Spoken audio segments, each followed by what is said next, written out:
Welcome to Newsmax TV. I'm Kathleen Walter. The governor's race in Florida is the most expensive in that state's history, but yet the contest between Republican nominee and political newcomer Rick Scott and Democratic nominee Alex Sink, an ex-banker, remains a toss-up. In early September, Rick Scott tapped Florida House Representative and retired Navy Lieutenant Commander Jennifer Carroll as his running mate, and in doing so made history. Representative Carroll is the first African-American Republican woman to be part of a statewide ticket in Florida, and we are pleased to be joined by her today. Welcome to Newsmax TV, Representative Carroll. Thank you, Kathleen, for having me today. Well, thank you for being here. September has been quite an exciting month for you. Congratulations. Thank you. Talk to us about how you came to be the Republican nominee for Lieutenant Governor and why you want that job. Well, it turned out very interesting because I supported Bill McCollum in the primary. I didn't know Rick Scott prior to then, but Bill McCollum and I have had an over 11-year relationship. Both he and my family and I are very close, and he was the only candidate out there, and he asked me to support at the time, and I gave him my word. And I'm not a person to back down from when I give my word. As my father used to say, your word is your bond.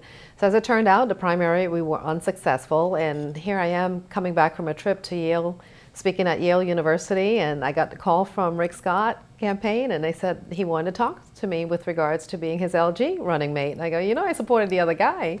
And he said, it doesn't matter, because what I see in you, your experience, your knowledge, your ability to legislate, and your experience that you have in the Florida legislature and your background is what I need to get our plan implemented for bringing jobs to the state of Florida.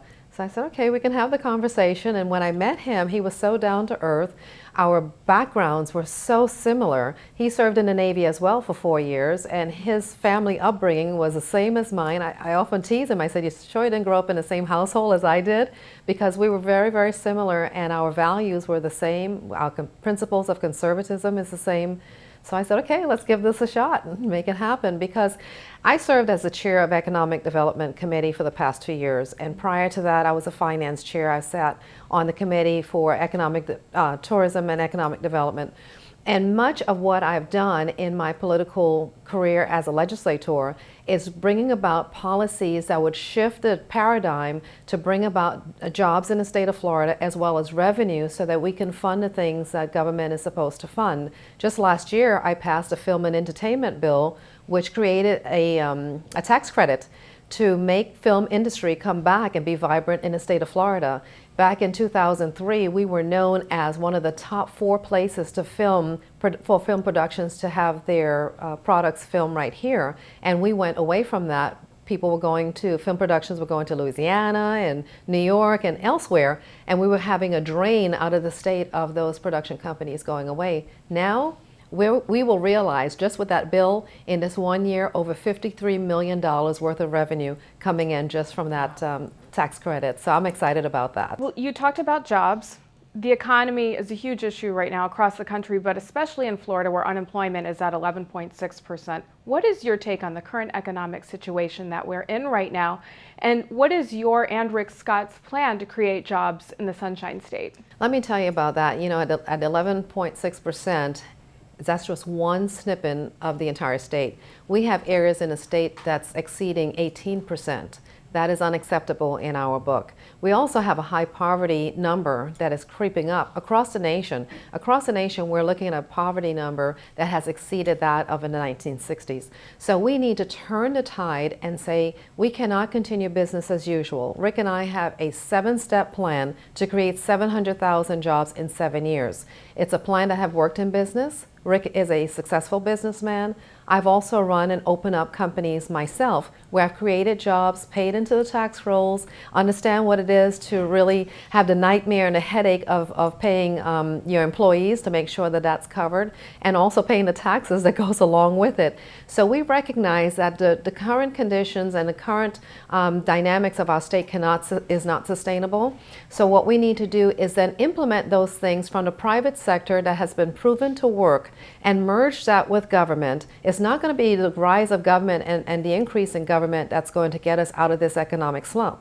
It's going to be looking to the private sector to create job growth and development, to reduce the barriers that currently exists for small businesses to open, reduce the uncertainties, and streamline how these companies can truly have one-stop shop and access in moving into the state and developing their companies as well. So all those things put together, in recognizing that we cannot look at government to create those jobs, we have to make it a climate that's business friendly. Those things will enable us to grow the jobs in the state of Florida and give people the quality of life that they expect. Florida's current budget is $70 billion, but there is an estimated $2.5 billion shortfall. Rick Scott is promising to cut taxes, but to do so then, would you have to make cuts to the budget? And if so, where do you cut? Here's what we're going to look at: government efficiencies. You know, when Governor Bush was governor and I was Secretary of Veterans Affairs, one of the things that he looked to do is making sure that all the agencies were operating as most efficient and effective as they could. And what he mandated to the agencies was to reduce the budget by 5 to 7%.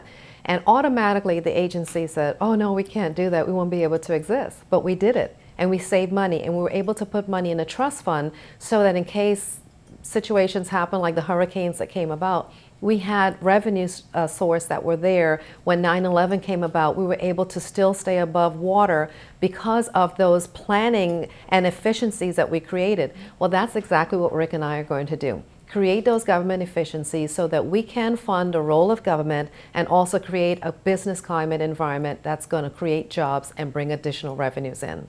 Now, a number of municipalities are struggling right now, and they say that they need those Obama stimulus dollars that are trickling in. Where do you and Rick Scott stand on the issue of stimulus? Are you for it or against it? You know, with the stimulus dollars, it has clearly shown that it has not created sustainable jobs. What it has done is grow government even larger. Government does not produce the revenue that's going to create the jobs for long sustainable growth. Rick and I will create those efficiencies in government, remove ourselves from being dependent on government so that we can bring about the private sector to bring those sustainable quality jobs. And particularly looking at our universities as well. My daughter is attending the University of Florida. This is her last year. I recommended to her, stay in school for another couple of years, work on your master's degree, because the climate out there for jobs are not available. Hopefully, we will be able to turn that once elected. We will be able to turn, and when I say hopefully we'll be elected because the voters will see that our platform is better for the state of Florida. But when we're elected, we're going to implement our plan and see a turnaround. I believe in a short order. Within 2 to 4 years, most of the 700,000 jobs that we're looking at creating will already be in place. So my advice to her is that your knowledge should not leave the state. And what my advice to many of our students going to our universities, it will be a brain drain for our students to leave from Florida and go to another state and work. Virginia is one of those states that's really booming right now with growth and development, and one of these states for businesses to move into. Louisiana is another state, another state that's very attractive to businesses to go. Well, Florida needs to be #1 on that list. So we will plan on moving forward with our 7+7 plan, 7 years, 700,000 jobs, 7 simple steps to create the employment so that people will have the opportunity to get a job and sustain that. Well, Rick Scott appears to be a Tea Party candidate. Do you see that being a big factor in this election? What I see as being a big factor are citizens that are fed up of government encroachment in their lives. They're fed up of government getting too large and not doing what they're supposed to per the Constitution.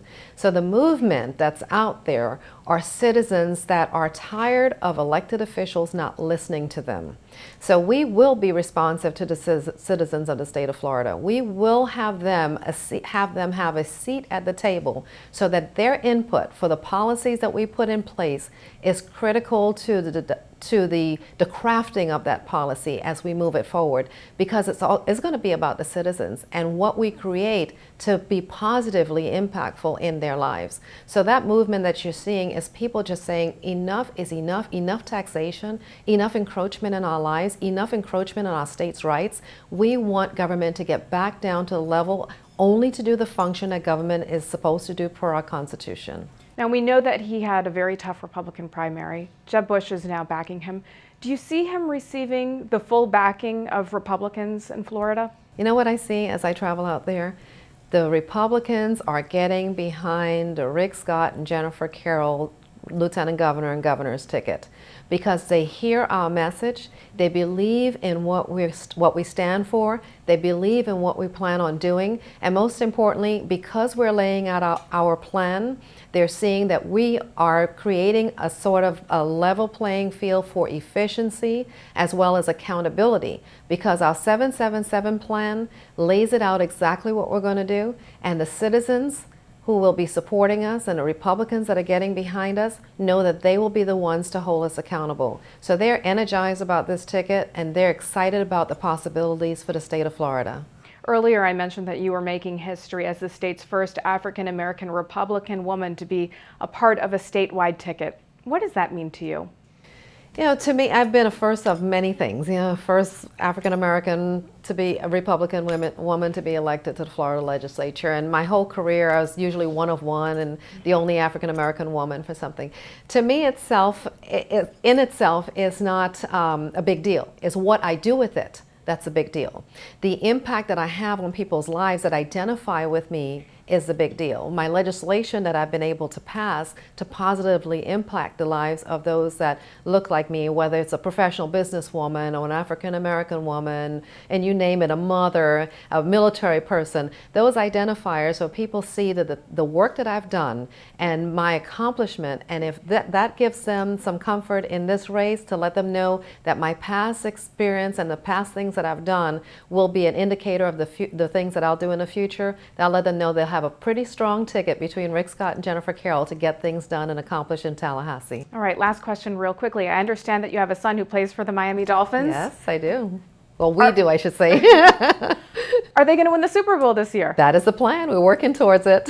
All right, Representative Jennifer Carroll, thank you so much for joining us. If folks want to learn more about you and Rick Scott, what's the best website for them to go to? On the website is scottcarrollforflorida.com. They can go on the website, check out all of our ideas, see our positions, and also check out our resume and our bio so they can get additional information on the candidates. Thanks so much for joining us, Thank and you. good luck with the campaign. Appreciate it. And thank you for watching Newsmax TV.